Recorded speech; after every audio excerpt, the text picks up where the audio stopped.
نحمده ونصلي على رسوله الكريم وعلى آله وأصحابه أجمعين اما بعد۔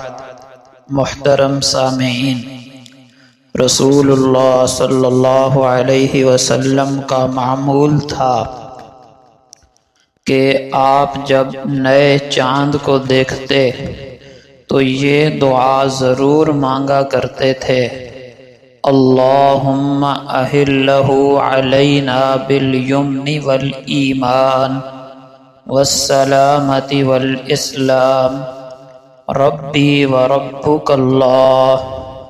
یہ دعا ہر اسلامی مہینے کے آغاز میں آپ صلی اللہ علیہ وسلم بڑے اہتمام کے ساتھ پڑھا کرتے تھے، لیکن جب رجب کا مہینہ شروع ہوتا تو ایک علیحدہ دعا ہے وہ آپ صلی اللہ علیہ وسلم پڑھا کرتے تھے۔ وہ کیا دعا ہے؟ اللہم بارک لنا فی رجب و شعبان و بلغنا رمضان۔ یہ دعا ہے۔ آج رجب کے بھی 7-8 دن گزر چکے ہیں، لیکن پہلے اگر ہم نے یہ دعا نہیں پڑھی تو اب پڑھ لیں، بلکہ ان دنوں میں اس دعا کو کثرت سے پڑھنا چاہیے۔ جب بھی دعا مانگے، نوافل یا نمازوں کے بعد یا ویسے ہی چلتے پھرتے، اس دعا کا اہتمام کریں۔ اللہم بارک لنا فی رجب و شعبان۔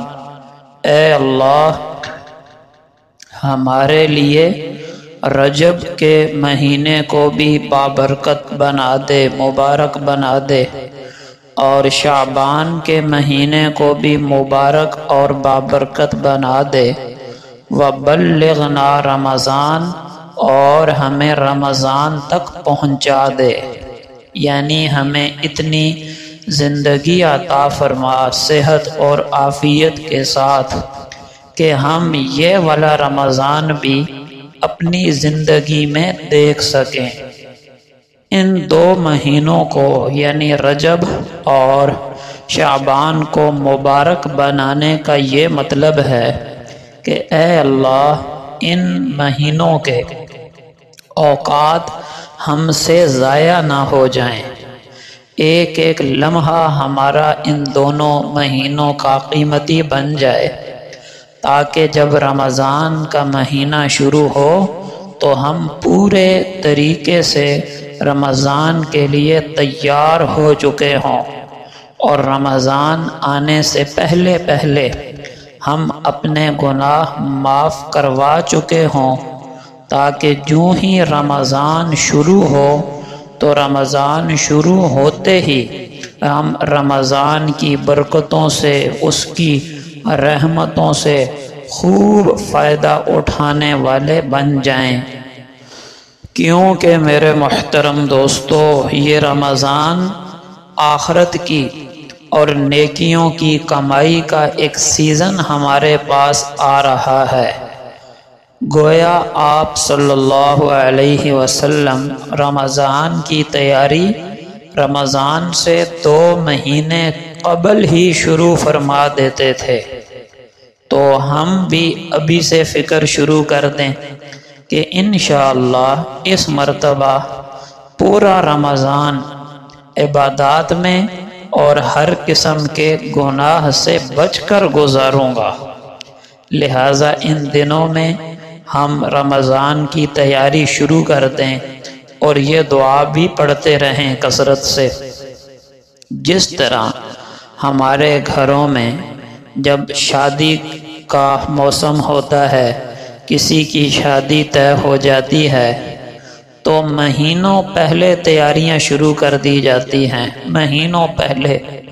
تو کیا ہم رمضان کی تیاری 2 مہینہ پہلے کیوں شروع نہیں کر سکتے؟ اب رمضان کی تیاری کیا ہے؟ صرف 3 کام ہیں۔ نمبر 1، ہم غور کریں کہ کن بڑے گناہوں میں مبتلا ہوں۔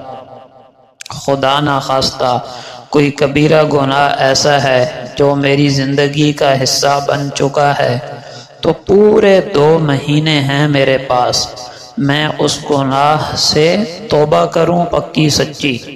توبہ کا مطلب جو ماضی میں ہو چکا اس پر اللہ کے سامنے ندامت کا اور شرمندگی کا اظہار کروں۔ اور دوسرا کام یہ ہے کہ ان 2 مہینوں میں پورا زور لگاؤں کہ وہ گناہ مجھ سے سرزد نہ ہونے پائے۔ یعنی ان 2 مہینوں میں ہم نے مشق کرنی ہے کہ ہم جن گناہوں میں مبتلا ہیں ان کی عادت چھوٹ جائے۔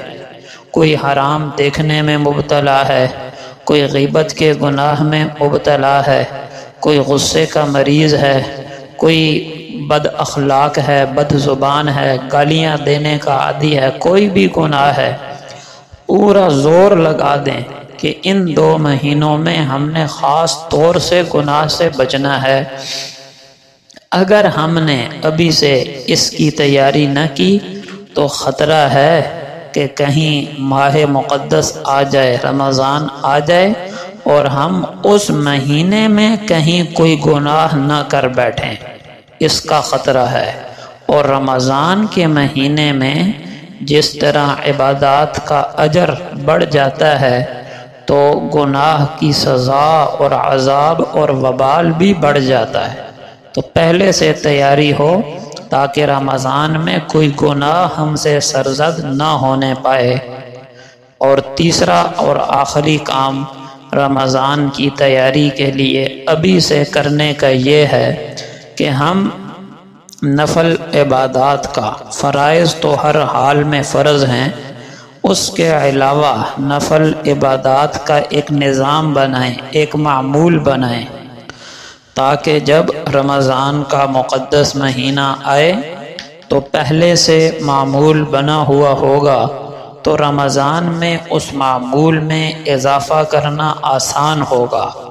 ورنہ ہوتا یہ ہے کہ پہلے عبادت کا، تہجد کا، دعاؤں کا، تلاوت کا اور ذکر اذکار کا معمول نہیں ہوتا تو جب رمضان شروع ہوتا ہے تو معمول بناتے بناتے آدھے سے زیادہ مہینہ گزر جاتا ہے اور یوں ماہ مقدس ہمارے ہاتھوں سے چلا جاتا ہے اور ہم کوئی کمائی نہیں کر پاتے۔ اللہ پاک سے دعا ہے کہ ایمان و صحت کی سلامتی کے ساتھ آنے والا مقدس مہینہ رمضان اللہ پاک ہم سب کو نصیب فرمائے اور اس مہینے کی برکتوں سے، رحمتوں سے خوب فائدہ سمیٹنے کی اور نیکیاں جمع کرنے کی توفیق عطا فرمائے۔ وآخر دعوانا ان الحمد للہ رب العالمین۔